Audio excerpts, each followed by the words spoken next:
What do you get when you have a boomer and a Gen Xer who are related get together and talk music? Well, you get.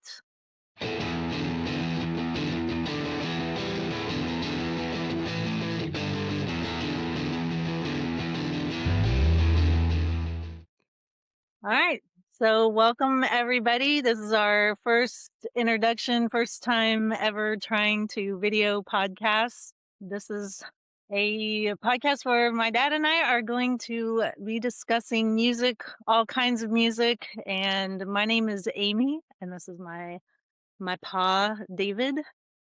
And Hi. and obviously we don't live close to each other. He's in Missouri, I'm in California, and so thank God for modern technology. So, on this first episode, we are just going to introduce ourselves and why we decided to talk music and give a little introduction to our music journey, like why we love music so much and what it means to us, and then kind of give listeners an idea of how we want our episodes to go. So, since you are the boomer and you have experienced all the musical historical events, let's Yes. start Let's start with your music journey. How did you come into music?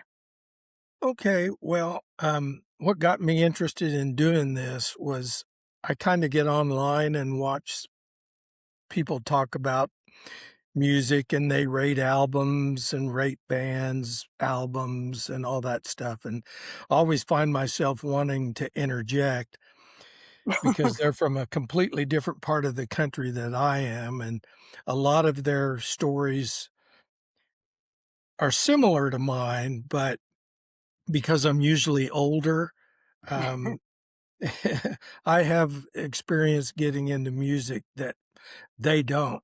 Right. And and so I guess how I originally got interested in music was my dad was a drummer, and he drummed with, of course, jazz bands and swing bands, and sometimes they would come over to our house and set up, and then I'd Didn't know that. watch, and I was always fascinated. Of course, I wanted to be a drummer because my dad was a drummer, and, so that got me into music, but the music of my generation, you know, was basically what you heard on the radio and top 40 full radio stations, and so growing up through the '60s, I became familiar with all the bands of the '60s, the Beatles, which my sister had their albums, and the Yeah. Rolling Stones, and so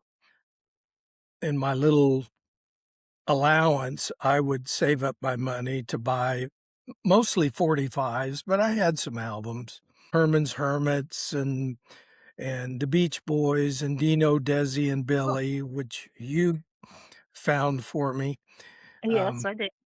and The Association, and a lot of the British invasion bands were big, and I remember I'd sit at a little radio we had at my parents' desk in the kitchen, little black radio, and, I had a bunch of plastic army men, and There's a there was an army man that held his gun like this, so Yeah. they were always the guitar players in my little band. I'd I'd set up my little band, with army men guitar players and pretend to be the musicians and listen to the music, and I got more and more into it. I had a pretty good collection for a kid my age because I really liked it, and until it was in 1970, I was heading to a Five and Dime where I bought most of my albums, and I came across I was big into comic books, Oh, the yeah. Submariner and Marvel Comics and all those superheroes, and, I came across this one album, and it changed my entire life, and it I've seen was one this. very Black Black Sabbath. Sabbath, Okay. Paranoid, and I bought it because of this guy wielding this sword. I had no Had no idea, idea what it was gonna sound like. no idea. I'd never heard of him, never heard anything by him. Um, there was no internet.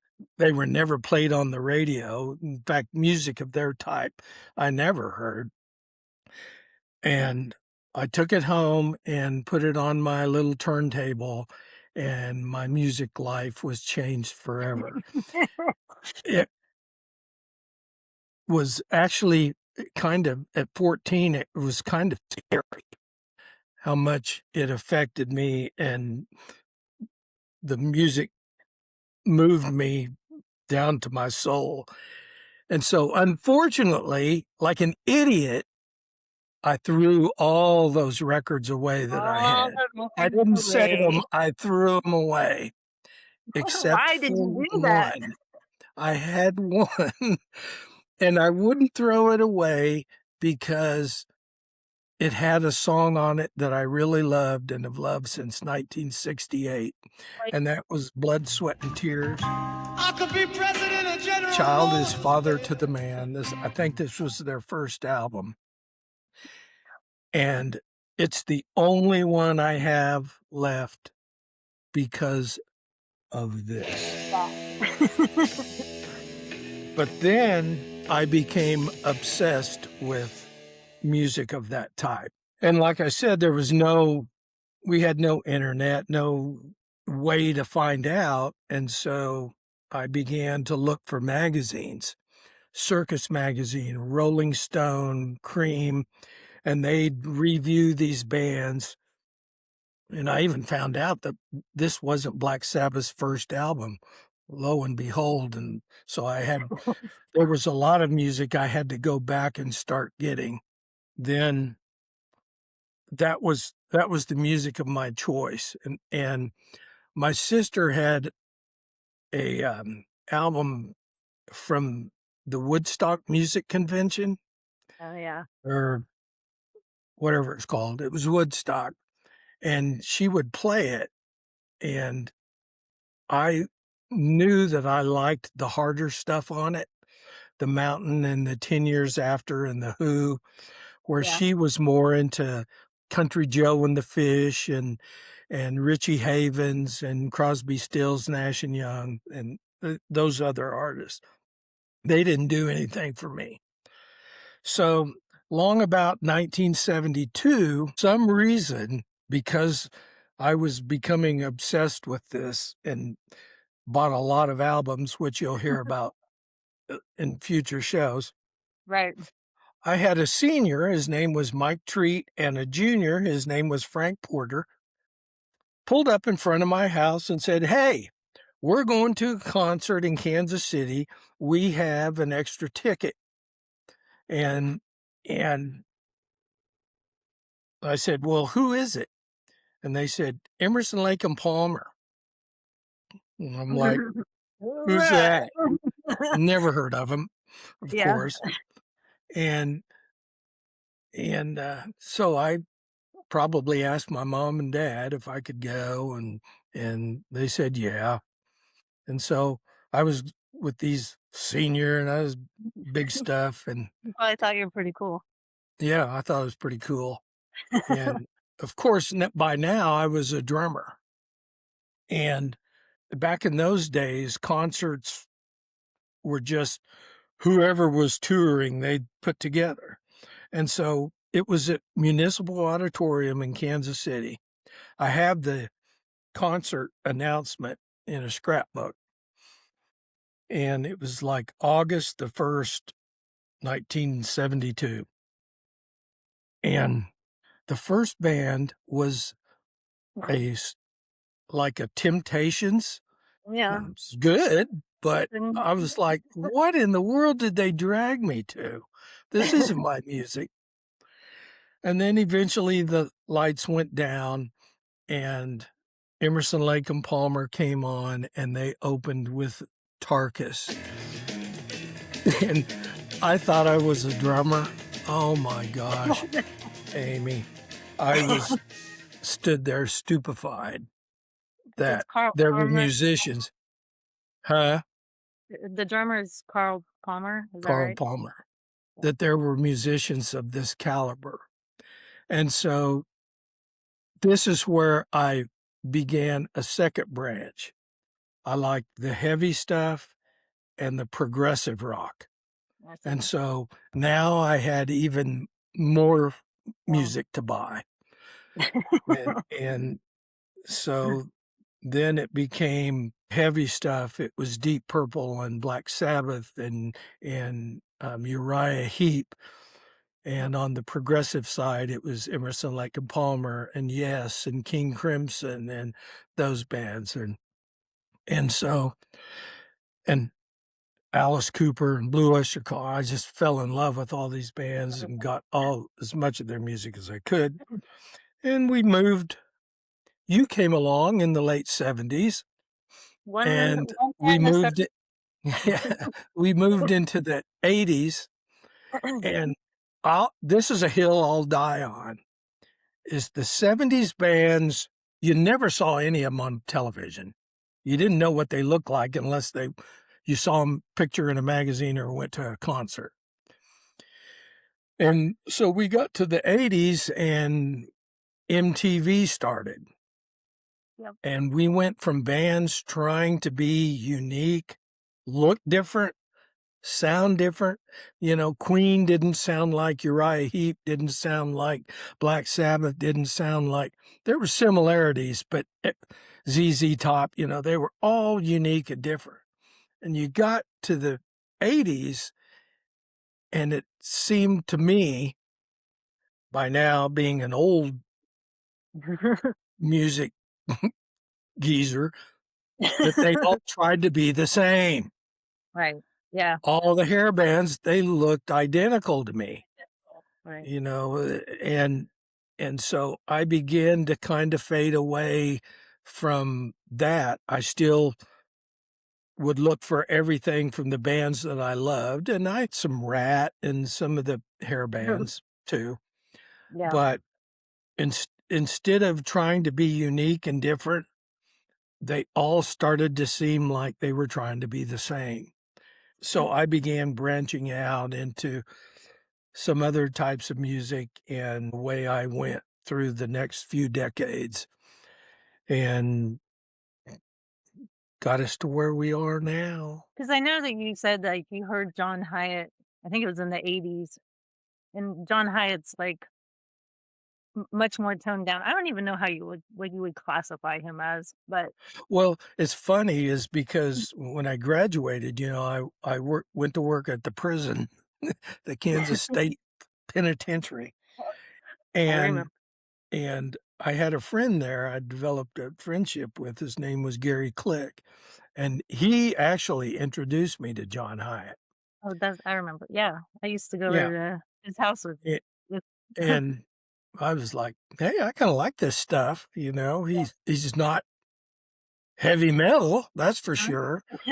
But by this time, I had mellowed some. Not that I still didn't love heavy metal, but I guess with maturity comes, you know, the ability to accept other forms of music.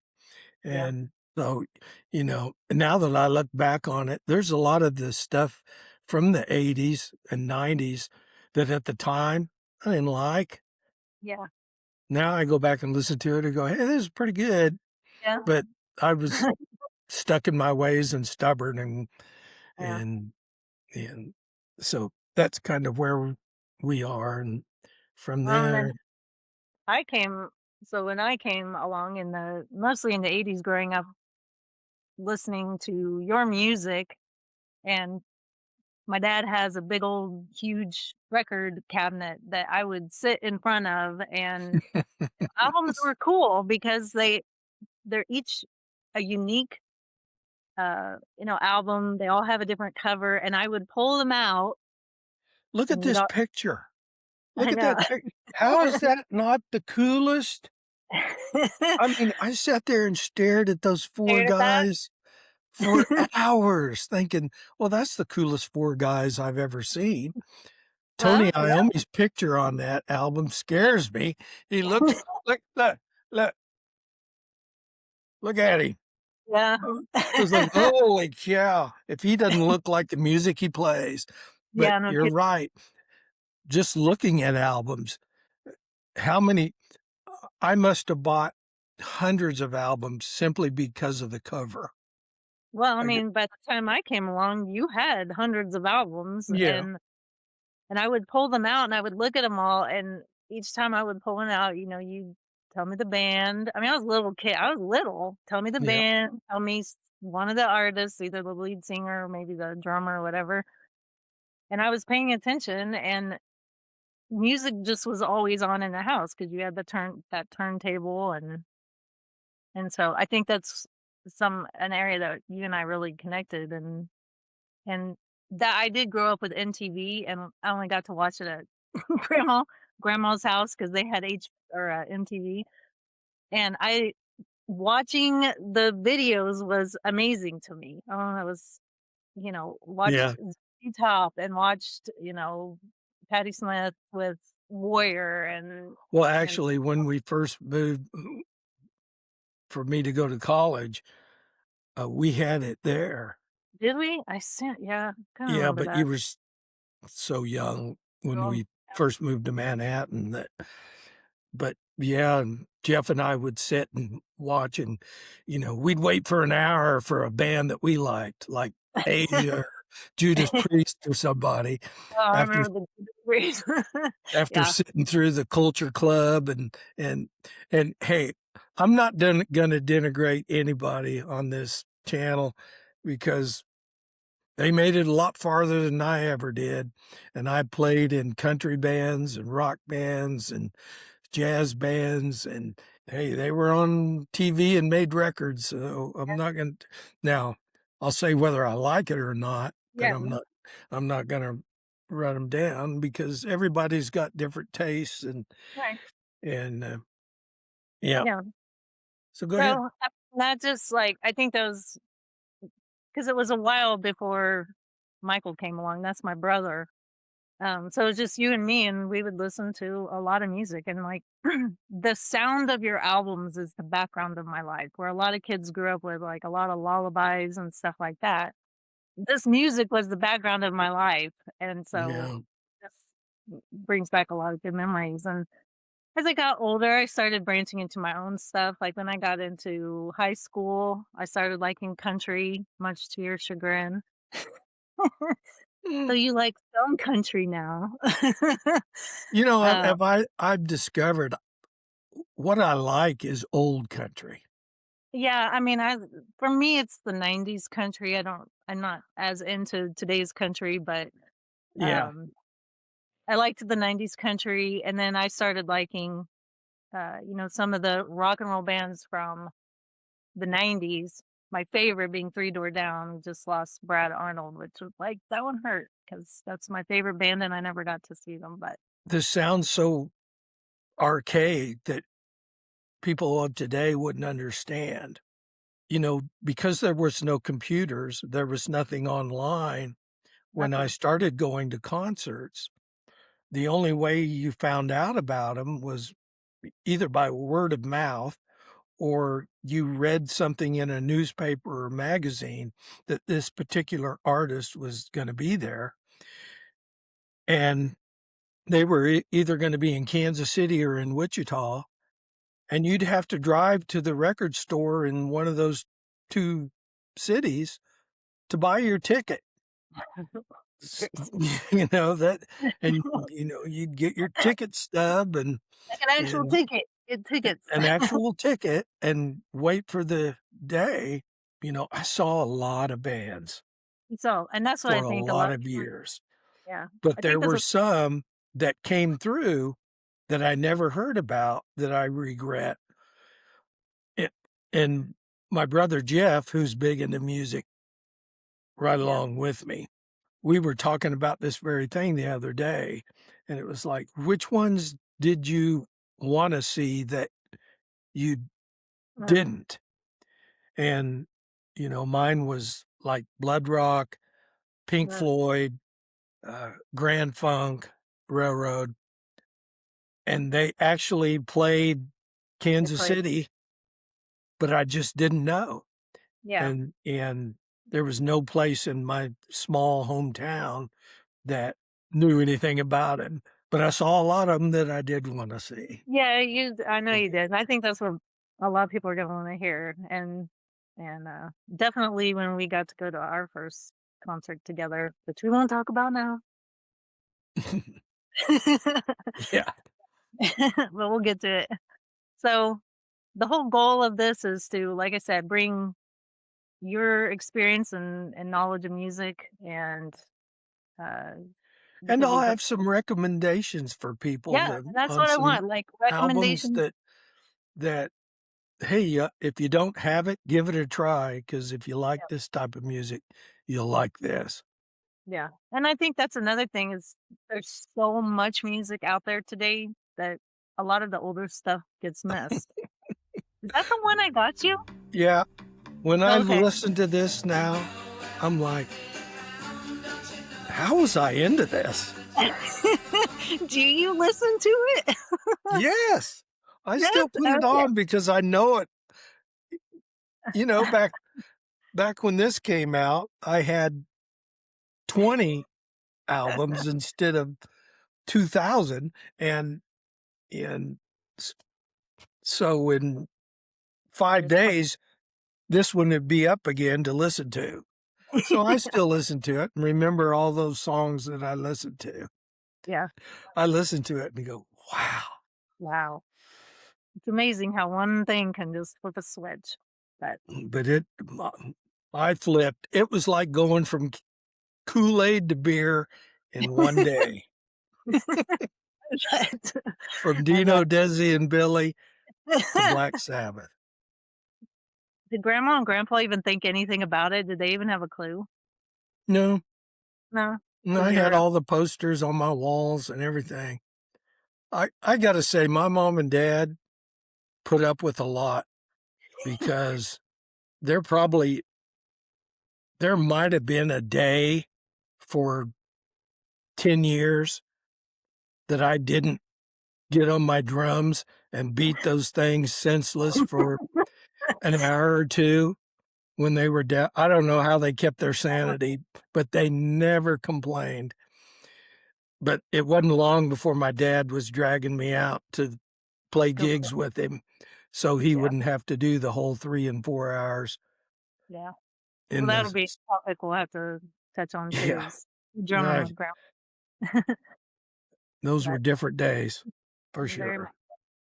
All right. Well, I think that's good for our first episode, and we will leave it there for today and be off the record until next time.